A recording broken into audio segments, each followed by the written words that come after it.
Welcome, curious soul, to Tales of the Tattered Book. I am your host, the keeper of the book.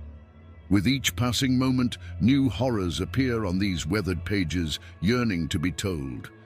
As I open this arcane tome, remember, knowledge comes at a price, and some truths are better left unspoken. The Tattered Book opens once more, its pages stained with shadows older than time itself. Tonight, dear listeners, we delve into a tale of greed, power, and the price of forbidden knowledge. On this Christmas Eve, we present a story of three spirits, though not those of which Dickens wrote. Gather close as we unveil The Last Carol.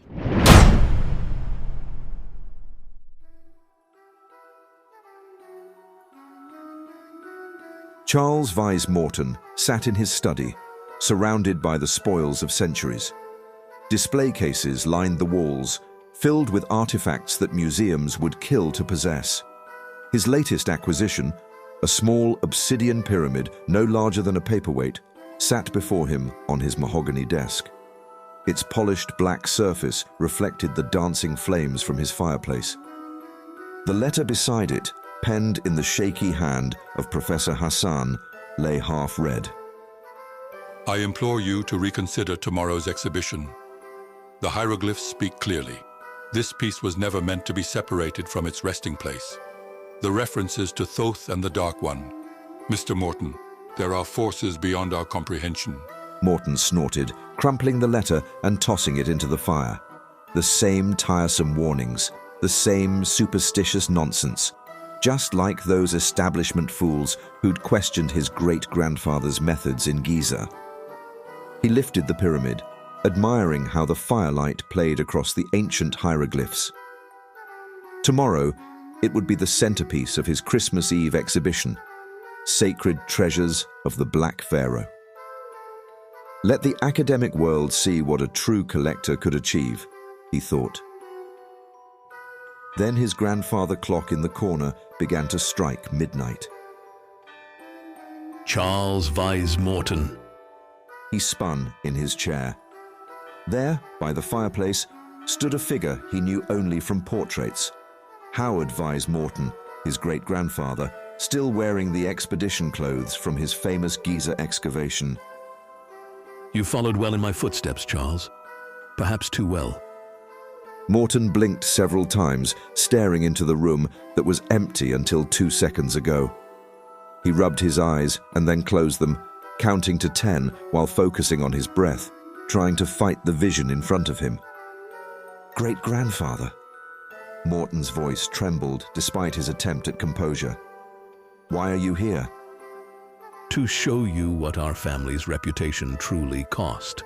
The spirit moved closer to the desk, its form flickering in the firelight.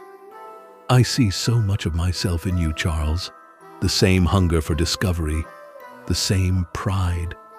It reached toward the obsidian pyramid, but its spectral hand passed through the artifact. And the same blindness. Morton gripped the arms of his chair. Blindness? I've spent my life building on your legacy, expanding our family's collection beyond anything you could have imagined. Our family's collection? His great-grandfather's laugh was hollow. Look around you, Charles. These aren't mere curiosities to be displayed. Each piece has a history, a purpose, a price. The spirit's gaze fixed on the obsidian pyramid. Tomorrow's exhibition. You have no idea of its importance. What are you talking about? Morton's voice wavered despite his attempt at defiance. It's just another showcase, a chance to... To prove yourself? The spirit interrupted. As I once did? It shook its head sadly. Tonight you will be visited by three spirits. Through their eyes you shall witness the true power of what you treat as mere trinkets. Spirits? Morton's voice rose with indignation.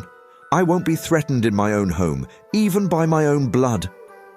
He reached for the servant's bell, but his great-grandfather's spirit moved with impossible speed, looming over the desk between Morton and the bell. The temperature in the room plummeted, and Morton found himself shrinking back in his chair, all thoughts of summoning help forgotten under that cold, dead stare. Expect the first spirit when moon meets horizon. The figure began to fade. I would pray, if I were you, though I doubt any gods you know would listen. The apparition faded like smoke in a breeze, leaving Morton alone in his study. His hands trembled as he glanced at the obsidian pyramid, then quickly covered it with a cloth. Nonsense, all of it. Just exhaustion, playing tricks on his mind after too many hours cataloguing artifacts. Such visions were merely the product of an overworked imagination. Any scholar worth his salt would say the same. He retired to his chambers, though sleep proved elusive. When exhaustion finally took him, the grandfather clock struck 1. Morton's eyes snapped open. At the foot of his bed stood an ancient Egyptian, his robes dusty and worn, leaning on a gnarled staff. Despite his obvious age, his eyes burned with intensity. "My name is Nectarophis," the figure announced, his voice dry as desert wind. "I was once chief diviner to Pharaoh Sekhemkhet. Let me tell you what I witnessed on my last night among the living."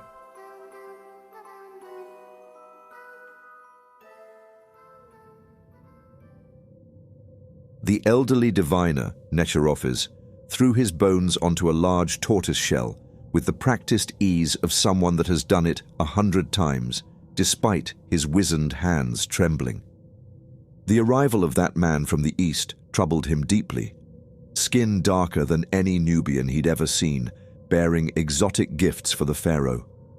Something about him felt wrong, as if he wore humanity like an ill-fitting mask. The sacred bones clattered across the shell's surface, coming to rest in a pattern that made the old man's heart sink. He gathered the oracles and cast them again and again. The result remained unchanged. "I must tell the pharaoh immediately," he muttered to himself frantically while he threw open the wooden door of his small hut. It was late night, and the moon, which should have been high in the sky, had vanished. "A new moon tonight? How? There are still 12 days remaining." This only confirmed his fears, feeding a deep sense of panic. He began walking swiftly through the deserted streets, though at his venerable age it was difficult to maintain the pace, especially with his bad leg. Arriving at the main palace, the guards immediately escorted him to the pharaoh's private chambers. The tapping of his staff echoed through the vast empty halls, so rich and opulent they were the envy of all Egypt. But the old man had a mission. The guards opened the doors leading to the pharaoh's chamber, and Nectarophis entered, breathing heavily. The pharaoh awaited him, standing still with his back to the door. When Nectarophis knelt before his pharaoh, the latter kept his back turned. "Pharaoh Sekhemkhet, forgive my intrusion, but I bring dire news. A grave threat looms over you and all of Egypt. I have consulted the bones and they have spoken. A shadow, black as pitch, approaches from the east, riding the dunes swift as the wind. The shadow will bring death and destruction, and the birth of a new kingdom where the blood of innocents will water the grain." Receiving no response, the old man's voice grew desperate. "My lord, you must hear me. The signs are clear. The danger." The words died in his throat as his eyes fell upon what the pharaoh held. That strange obsidian pyramid, one of the mysterious man's gifts. His blood ran cold, understanding dawning with horrific clarity. "No," he whispered, stumbling backward. "It cannot be." The figure before him began to turn, and in that terrible moment, Nectarophis understood he was too late. "My dear Nectarophis," the figure interrupted. The voice was dark, grating, like the growl of a jackal. "I hope you will serve me with the same dedication you showed Sekhemkhet." "Who are you? What have you done to the pharaoh?" The man turned, and Nectarophis finally saw his face. His mind could grasp only one word: inhuman. The world around him began to fade, colors sliding away like the torchlight until only absolute darkness remained. Even the sounds of guards running toward him grew fainter until they disappeared completely. His final words were, Nefren-Ka. And then Necherophes was stripped of everything, including his soul.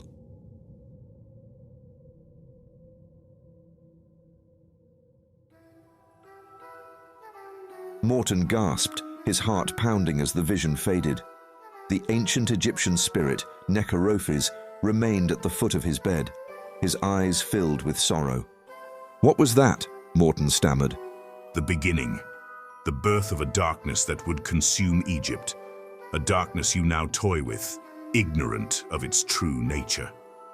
Morton shook his head, trying to clear the lingering images from his mind.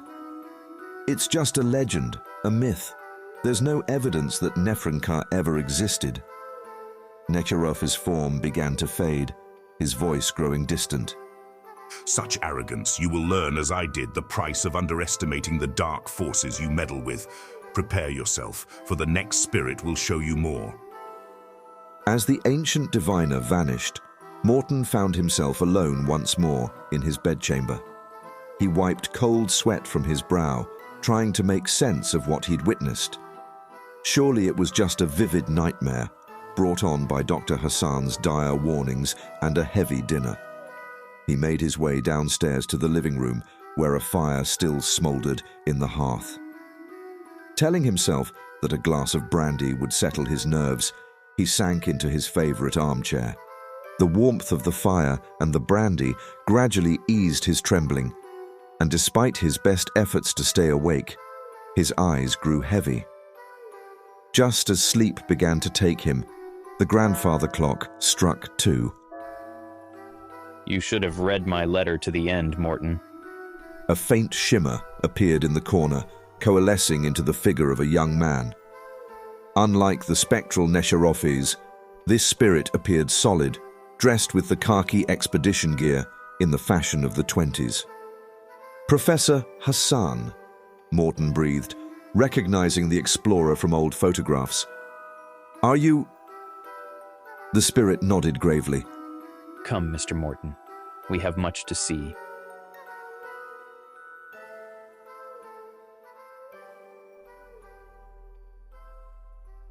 The lamplight flickered across survey maps spread on the tent table.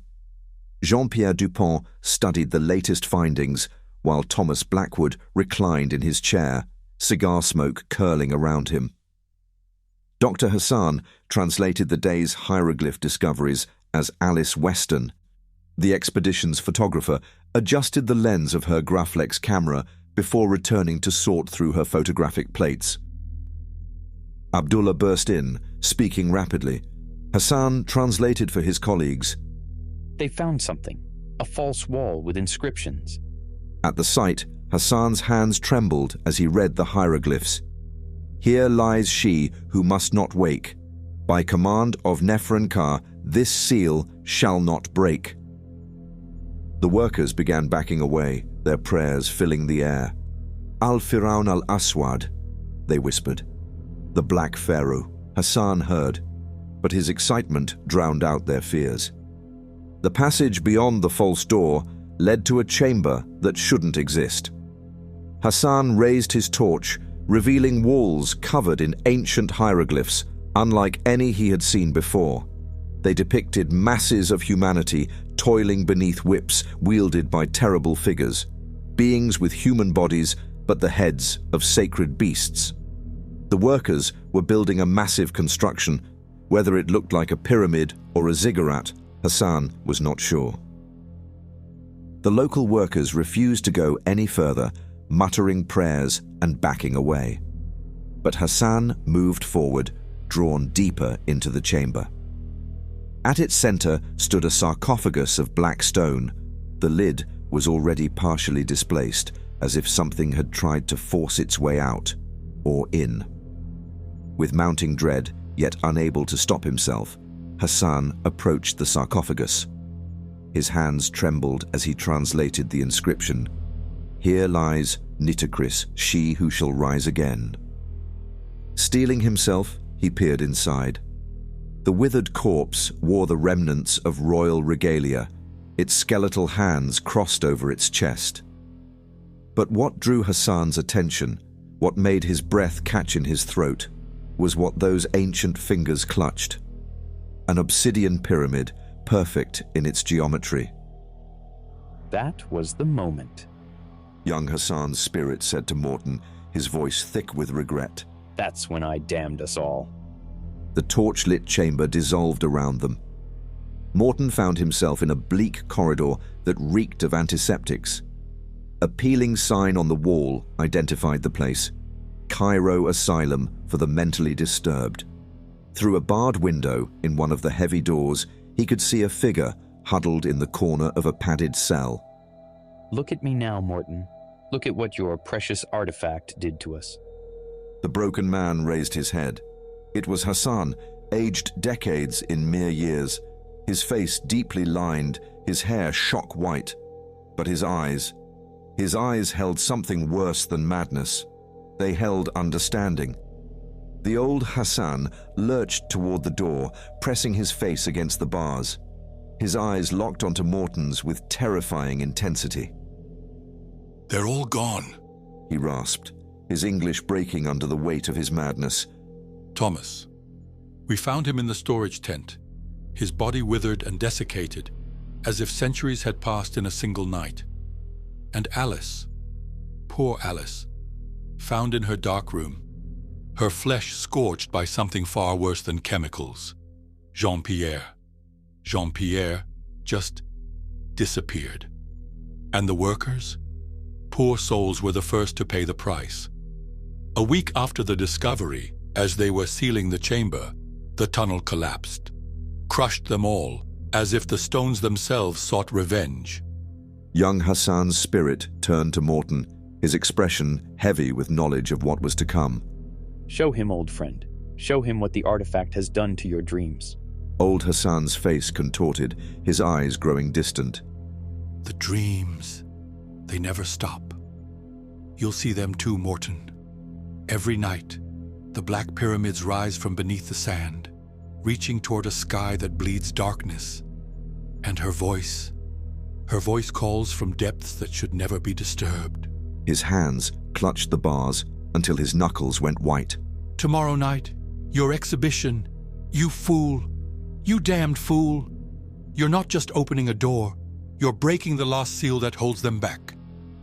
The asylum cell began to fade, but old Hassan's final words seemed to echo through the disappearing walls. They're already inside your head, Morton, just as they're inside mine.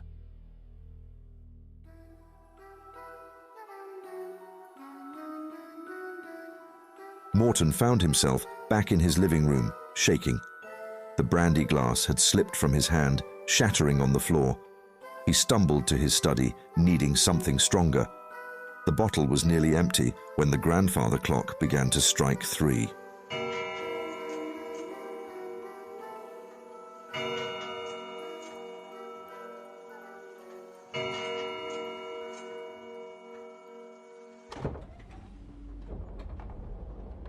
Did you pray as you were told? Though I doubt any gods you know would listen. Morton looked up, vision swimming, to see a figure by his desk.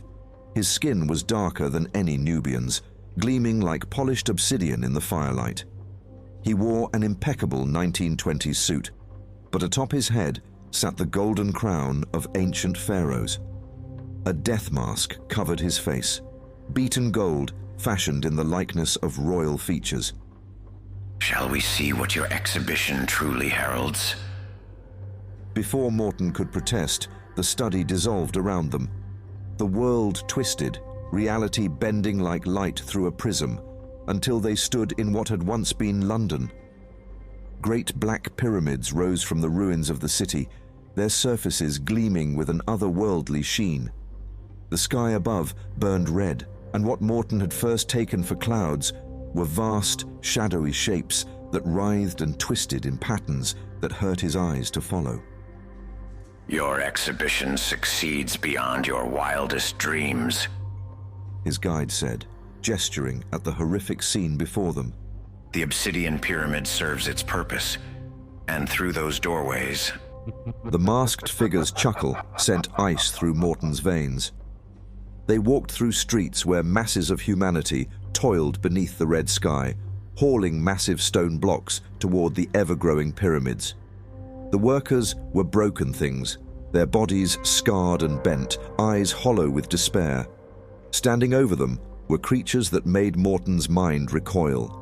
Towering figures with human bodies, but the heads of sacred beasts. A whip of living shadow cracked through the air as an overseer with a jackal's head drove the workers harder. Nearby, another monster with the head of a falcon watched with predatory stillness, while one crowned with an ibis skull recorded the day's labor in ancient papyruses. My children, The spirit said, his voice filled with dark pride. see how they maintain the old ways, ensuring humanity remembers its proper place. Morton watched in horror as the lioness-headed creature sank its teeth into the fallen worker's throat. The man's screams were quickly silenced, replaced by sickening crunching sounds as the monster tore into his flesh. Waste not. The masked figure beside him chuckled. Even in death, humanity serves a purpose. Enough, please, Morton pleaded, his voice cracking. I've seen enough. Take me back. But we've only just begun. The masked figure replied, his voice dripping with amusement. There's so much more to show you. They ascended the largest pyramid, its surface dark as the space between stars. At its apex, a massive throne of obsidian overlooked the transformed world. Beside it sat a woman of terrible beauty, her eyes holding the wisdom of eons. Nitocris, Morton whispered, recognizing her from ancient texts. Your queen. The spirit corrected. At her feet lay a sphinx the size of a lion, its form both more and less than the ancient statues that had inspired it. Despite its smaller size, its presence seemed to bend reality around it. The creature purred with a sound that made Morton's teeth ache, rubbing its faceless head against Nitocris's hand like a devoted pet. Your queen awaits, the figure said. Morton felt his feet moving against his will, drawing him toward the throne. The spirit reached up and removed his golden mask, revealing a face of pure darkness, featured yet featureless, like a hole cut in reality itself. Take your crown, Nefernkar intoned, raising the mask. Take your place as High Priest of the Black Pyramid, Keeper of ancient wisdom, Herald of what is to come. As the cold metal touched Morton's face, he screamed and found himself on the floor of his study, early morning light streaming through the windows. The exhibition would open in mere hours. On his desk, the obsidian pyramid pulsed with an inner light, waiting. Morton staggered to his feet, his hands shaking as he reached for the artifact. For a moment, he considered dashing it against the floor, shattering whatever dark future awaited.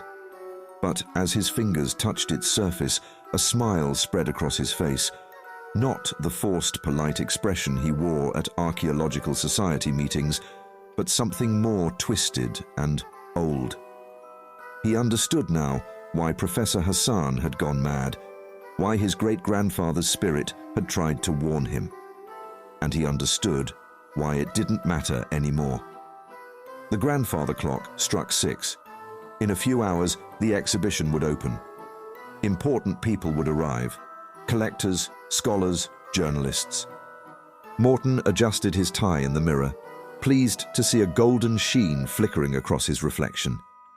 He checked his pocket watch, rehearsing his opening speech. After all, the exhibition must proceed. The pyramid demanded it. Nitocris awaited her awakening. And somewhere in the darkness between realities, a faceless pharaoh smiled. "I do hope you'll attend," he whispered, seemingly to no one. "We've saved a special place just for you." And so, dear listeners, the Tattered Book closes on this dark Christmas tale. But remember, not all spirits come to offer redemption, and not all gifts are meant to be unwrapped. And to you, dear listeners, a word of advice.